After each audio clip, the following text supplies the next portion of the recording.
नमस्कार आपण मानंकु मो चैनल फूडीज किचन को अनेक अनेक स्वागत जनाऊँगी। आज मु प्रस्तुत करिया को जाऊँगी आम ओडिया मानकर फेवरेट डिश चकुली पिठा सहित मटर तरकारी बा घुगुनी।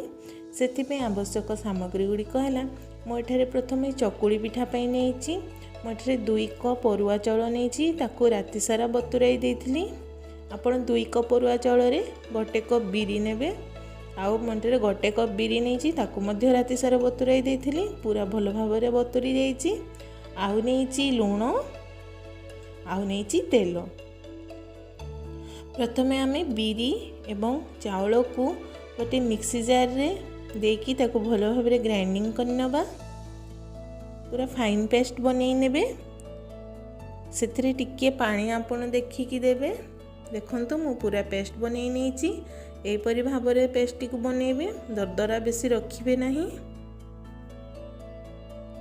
एबे ताकू आमे गोटे पात्र रे काढी देछि। एबे सेथिरे मु लुण दे देली स्वाद अनुसार। आ जदि आपन को चीनी पसंद तले तेबे आपन चीनी मध्य दे पारिबे। मु एठरे लुण यूज करिछि जेहेतु मु तरकारी देकी सर्व करिबी।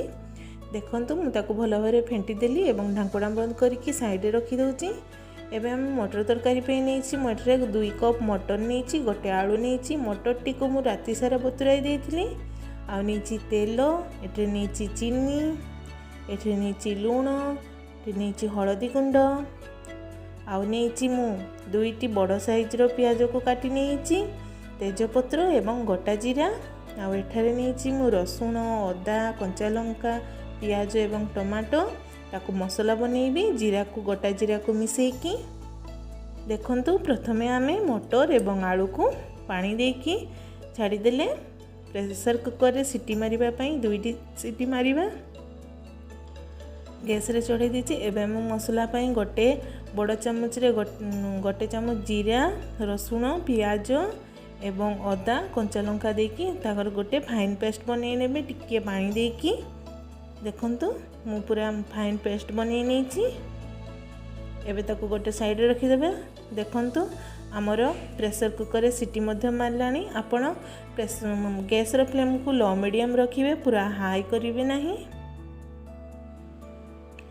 एबे हमर मटर हमर सिझी गलानी। एबे हमें मसला प्रस्तुत करिबा। देखंतु कड़ाई रे मु तेल देई देली। मु 3 ରୁ 4 चामच तेल यूज करिछि। एबे सेथिरे मु देई दोछि चीनी गोटे चामच दे दूची ताकू कैरामेलाइज होबा पई छाड़ी देबे। देखंतु हमर कैरामेलाइज होकी फेण हो गलानी। एबे सेथिरे हम तेजपत्र एवं काटिकी रखिबा पियाज एवं जीरा दे देली गोटा जीरा ताकू भल भाव में मिक्स कर देबे। चलै दउथिबे।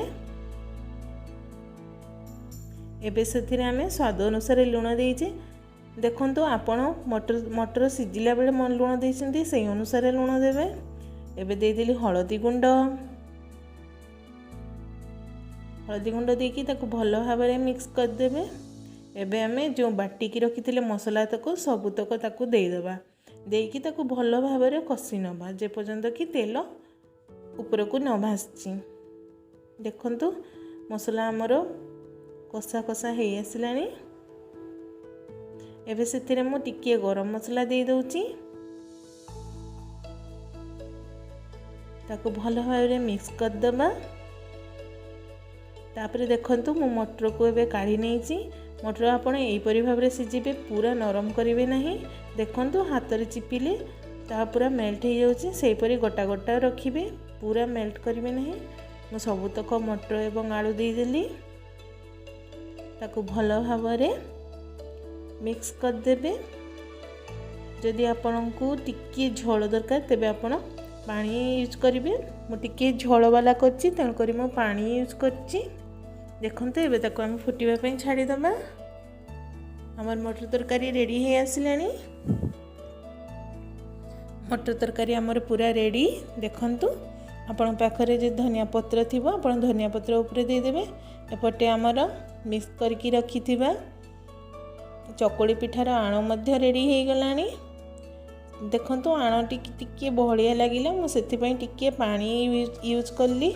आपनको देखिकी आपण टिके पानी देबे। देखंतु एई परि भाबरे गोटे डंकी रे नेबे देखंतु एपरी रखिबे। एबे मु गोटे तावारे तेल दे दउची चकुली पिठा बनेबा पई। हमर ई चकुली पिठाटी बहुत सॉफ्ट हे थाए। एबे हमें आणतक दबा।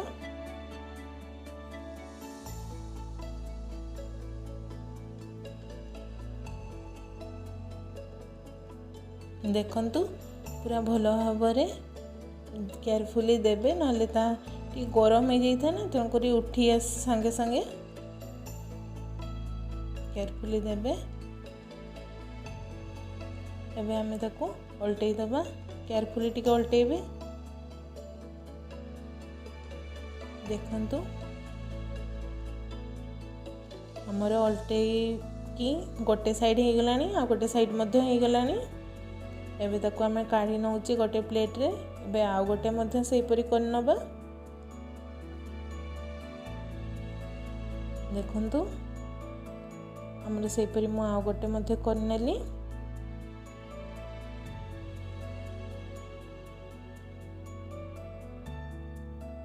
देखिए आपण माने करिवे। एई बिरी चकुली खाइबा पई बहुत टेस्ट लगी थाए। देखंतु गोटे साइड हो गलानी, मु ताको उल्टै देइथिली, एपट साइड मध्य हो गलानी। सेही परी मु सबुतक कर नेइची।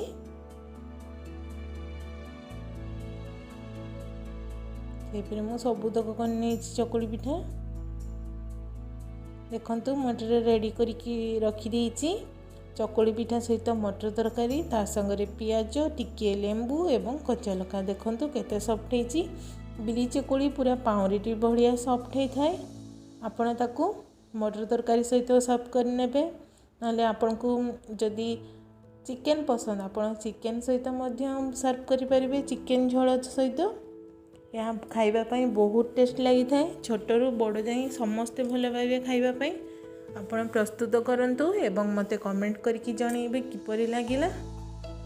जदि मोर वीडियोटी आपण मानक भल लगी थाए तबे दया करी शेष पर्यंत देखिबे एवं मोर चैनल को सब्सक्राइब करने जमारू भी भूलिबे नहीं एवं लाइक मध्य कर देबे। रहुची नमस्कार।